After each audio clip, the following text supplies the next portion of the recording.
This is Mac OS Ken. WWDC as unit mover, Microsoft makes a notable hardware move, and an update to re-delete deleted pics. It is Tuesday, the 21st of May, 2024. I'm Ken Ray, and this is news from Mac OS Ken, brought to you by yours truly and sponsored by ExpressVPN. Protect your online activity today. Sign up for a year and get an extra 3 months free at expressvpn.com/macOSCan.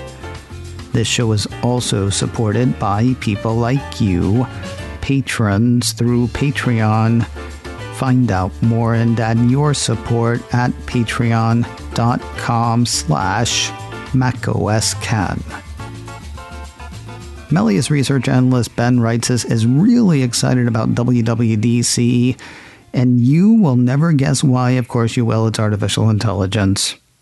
MarketWatch highlights a note from the Analyst, wherein he says next month's developers conference could be Apple's most consequential since the launch of iPhone in 2007. You know what stinks? It's not what Apple's AI offering might do that has Reitzes excited. It's whether people will need new iPhones to access what Apple's AI offering might do. I know, when you're a hammer, everything looks like a nail. Still, kind of a bummer. Quoting his note, there is a perception out there that software enhancements don't really drive the hardware upgrade cycles, but this time the software enhancements are likely so evident that it should be quite obvious you need a better phone. If AI is making Siri better, Reitzes writes, it is likely to need more processing power on device. Additionally, if AI is enhancing images and even generating video based on user data, the analyst says you'll need a faster processor and more storage. Not only will all of that mean newer phones, in his estimation, it will mean top-of-the-line phones as well. Quoting his note again, WWDC announcements are likely to drive iPhone units with a higher average selling price at some point soon, and likely to secure Apple's high-margin services revenue growth for a long time. That's all that matters for the long-term investor. Reitzes has a buy rating on Apple shares. His price target on the shares is $227. It is a story that is both interesting and kind of normal.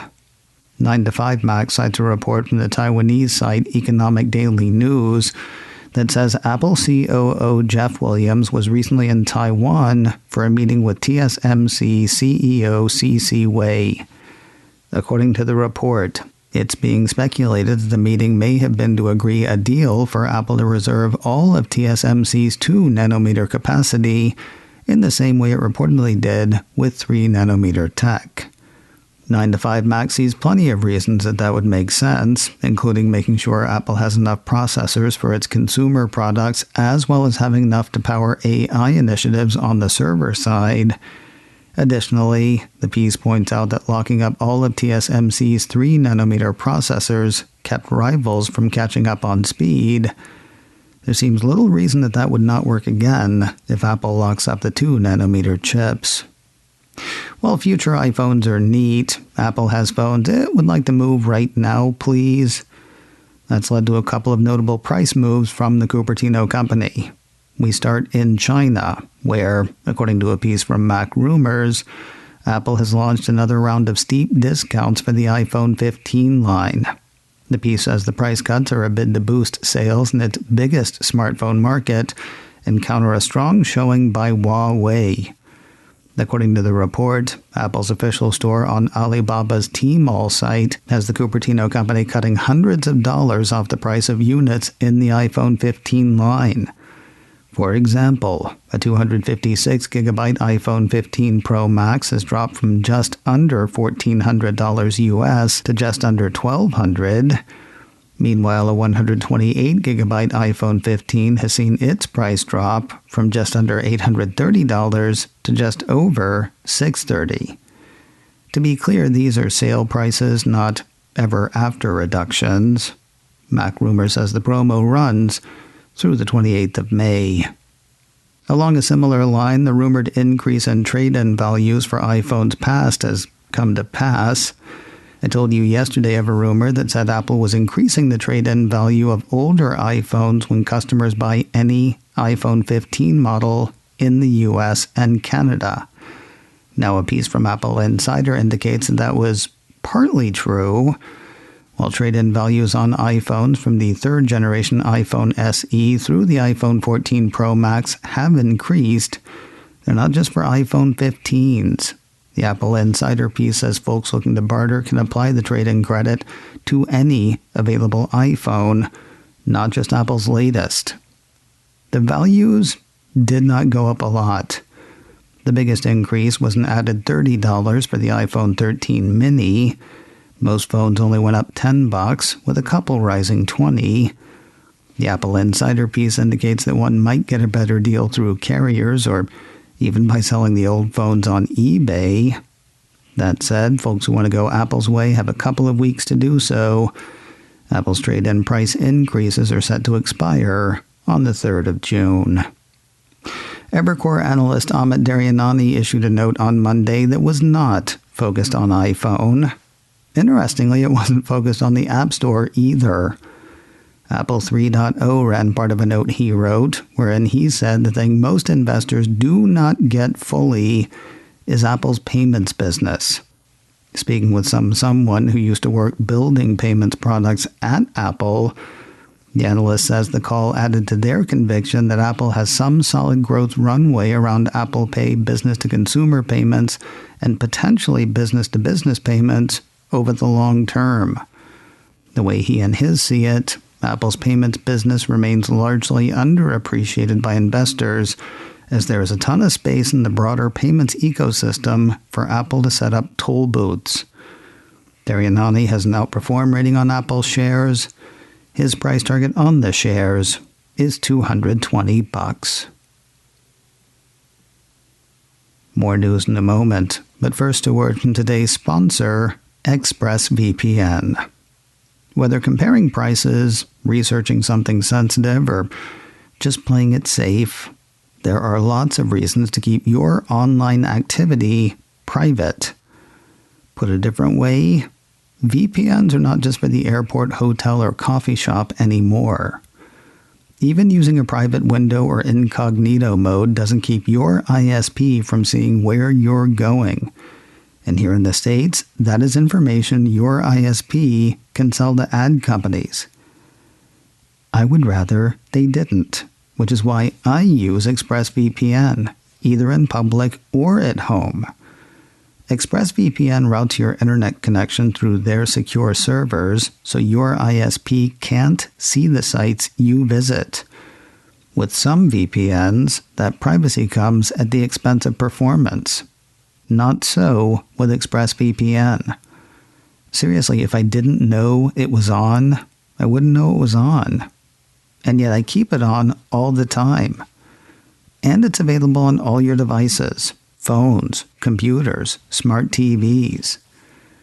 Protect your online activity today with the VPN rated #1 by CNET and Mashable. Visit my exclusive link, expressvpn.com/macOSKen, and you can get an extra 3 months free on a 1-year package.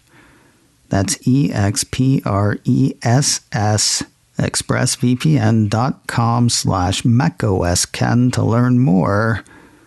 expressvpn.com/macOSKen. Get ready for some words you probably thought you'd never hear me say. Microsoft has outlined some impressive-sounding Windows PCs. Dubbed Copilot Plus PCs, a piece from Mac Rumors says the machines feature integrated AI hardware, all-day battery life, chips capable of 40 trillion operations per second, and did I mention the AI thing? According to Mac Rumors, Microsoft claims the Copilot Plus PCs outperform the 15-inch MacBook Air by up to 58% in sustained multi-threaded performance, while also offering longer battery life. Microsoft says the battery is able to last for up to 15 hours of web browsing or 22 hours of local video playback, beating the MacBook Air. hitting with a starting price of $999. Microsoft's own Surface Pro and Surface Laptop are among the first Copilot Plus PCs. Such machines are likely to be everywhere soon, though, with Asus, Acer, Dell, HP, Lenovo, and Samsung having also introduced Copilot Plus PCs. Remember that fear that Apple News Plus might destroy revenue for publications? Semafor ran a story over the weekend casting Apple's premium offering as at least one site's savior. After watching revenue tank throughout 2023, the Daily Beast decided to give Apple News Plus a try late last year. According to the report, the program made all of the publication's buzziest exclusives available to paying Apple subscribers behind Apple's own paywall, and the impact for a mid-sized news site was immediate, putting the Beast on track to make between $3 million and $4 million in revenue this year from Apple News alone, more than its own standalone subscription program, and without much additional cost. It is worth noting, as the piece does, the Daily Beast only made its move after Facebook turned away from news, and adjustments to Google's algorithm staunched traffic from that direction. So, good for the Beast, but what about other publishers? According to the report, executives at companies including Condé Nast, Penske Media, Vox, Hearst, and Time all told Semafor that Apple News Plus has come to represent a substantial stream of direct revenue. And finally today, Apple has a fix for its resurfacing photo fiasco, and 9to5Mac has a possible or probable explanation. First, the fiasco.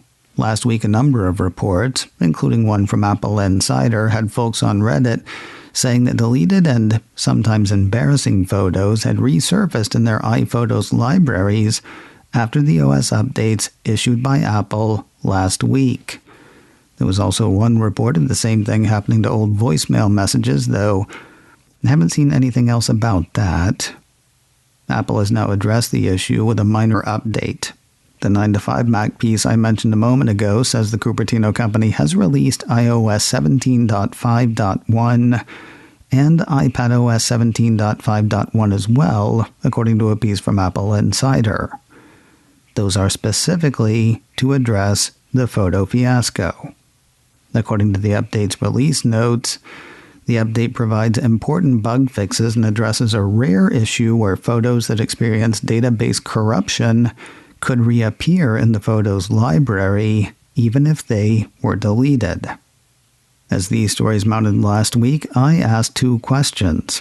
When we say a photo's been deleted, what do we mean exactly? And if this is happening, how?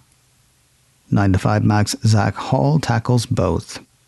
According to his post, files on NAND storage aren't truly deleted when you issue a delete command. Instead, the space they occupy is marked as available for future use.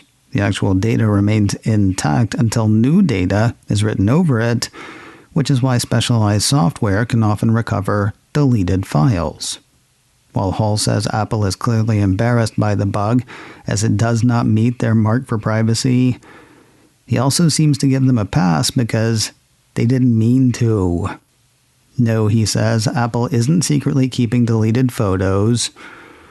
Personally, though, I can't help thinking that maybe Apple could do more.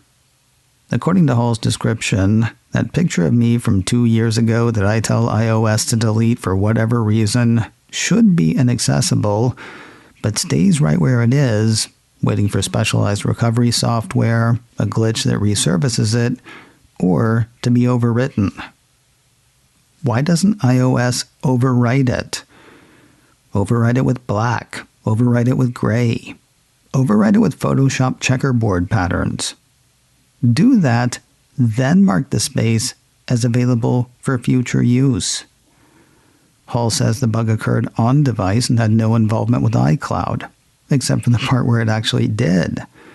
It's not that Apple was storing deleted photos in iCloud, but when affected phones and iCloud saw photos on the phone that weren't in the cloud, Indications are that it read them as missing in iCloud and sent them up.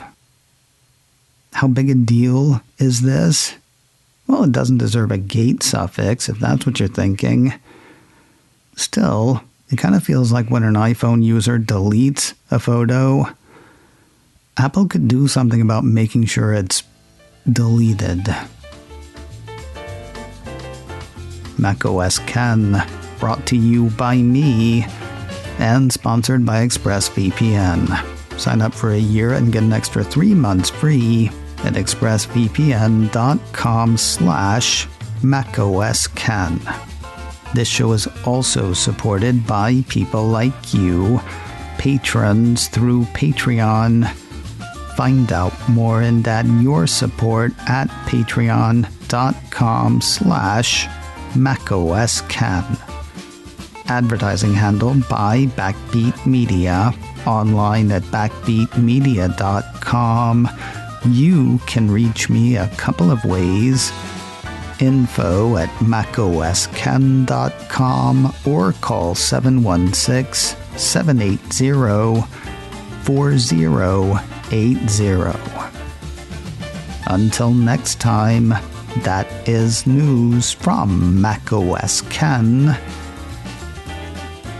I'm Ken Ray.